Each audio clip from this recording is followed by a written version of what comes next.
Let's get reaction immediately with Joe Shulman. He is the ERShares CEO, CIO, and founder. Your take on Jobs Day, what it means for economic growth next year, and then these equity markets. So traditionally, we're seeing in the last year or so, actually for the last 5 years, we've seen more jobs created in healthcare, government, social services than everything else combined. So that's more than 100% of the growth. And we generally are putting out about 1 million new jobs per year. And we've got to recognize that a lot of these jobs are going out for outsourcing we could have otherwise had. I mean, we're seeing hundreds of thousands of jobs. It used to be low-skilled labor going to manufacturing jobs in China. No more. We're seeing separate from Philippines, a lot of bookkeeping jobs going to Philippines and Vietnam. We're now seeing high-priced jobs in IT going to Eastern Europe and India, and we're losing hundreds of thousands of jobs per year in this area. Does it bother you that the Fed's saying 4.2% unemployment is full employment? Like, do you like their read of this market? I have some problems with how they're reading, like, the state of the labor market, the state of, like, how tight or loose money is. What do you think? Well, so traditionally we've had, 5.5% unemployment, so we're still below that level, not as low as we had a few years ago. And we're going to see, well, I think the big issue is we've got about 70 million baby boomers.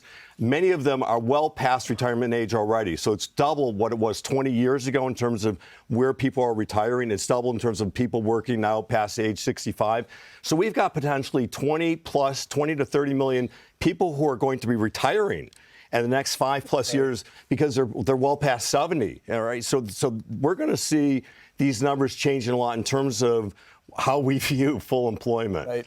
Joel, we are so excited to talk to you about your new ETF because we understand it's one of the first times that it's allowing people to invest in private equity, right? With what was it, Taylor, a share in SpaceX. SpaceX, yeah. I know you're excited about that, Taylor. Yeah. So actually, it's not only one of the first, it is the first and only ETF out there. And it's the only way an investor can get into SpaceX is with this in daily liquidity, struck to NAV every day, no minimums. It's the only way they can get into SpaceX right now, that a retail investor. So we were having this conversation. In the public equity markets, I can value a company based on the public information. Yeah. How are we valuing SpaceX in the ETF if I don't have any financial information? So there's a lot of ways. First of all, there's a tender offer right now, but it's speculation. Right now they're talking, it's a 250, 350 billion. So there's speculation. So we'll strike the price when the new tender offer is announced, and hopefully it's going to be in the next week or so. So there's that. There's active secondary trades. There are a lot of sites now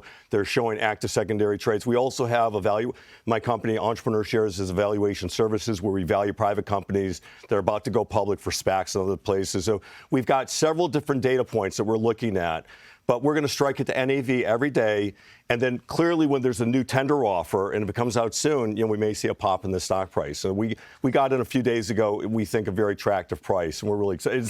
It's our top holding. It's our top holding. Well, people want to be in on SpaceX. Like, how do I buy a piece of this? You can do that now. That's the point. XOVR ETF. Okay. But the thing that's so exciting about it is that it's SpaceX now, but it sounds like this could have legs. What could be next? Well, so we're looking at lots of private, companies. And it's not public yet, and so I want to be a little careful. Okay. But there are a lot of great AI companies. There are companies that are already filing S1s to go public next year. So we're looking at all these. We're here in New York. We're generally in Boston. We're here in New York meeting with lots of shops to buy our next couple of securities. So we're very excited about this. Quickly, we got to go. A court of appeals said that the TikTok ban remains in place. Right. How do you think about TikTok and the owner ByteDance? Well, Trump is a supporter of TikTok. We'll see if it goes, if it holds. I mean, I have separate issues related to TikTok. In addition to being a full-time fund manager, I'm also a college professor. So I see the effect of how many young people are spending time on this and, their issues.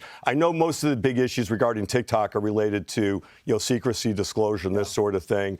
So, that is, generally speaking, that is a concern in terms of how this information is being used. So I think we need to be aware of that, particularly if it falls in the hands of enemies. But, generally speaking, it's used by, let's say, a demographic that's probably not going to be too harmful if the information leaks. I don't see it as a big issue in the grand scheme of things.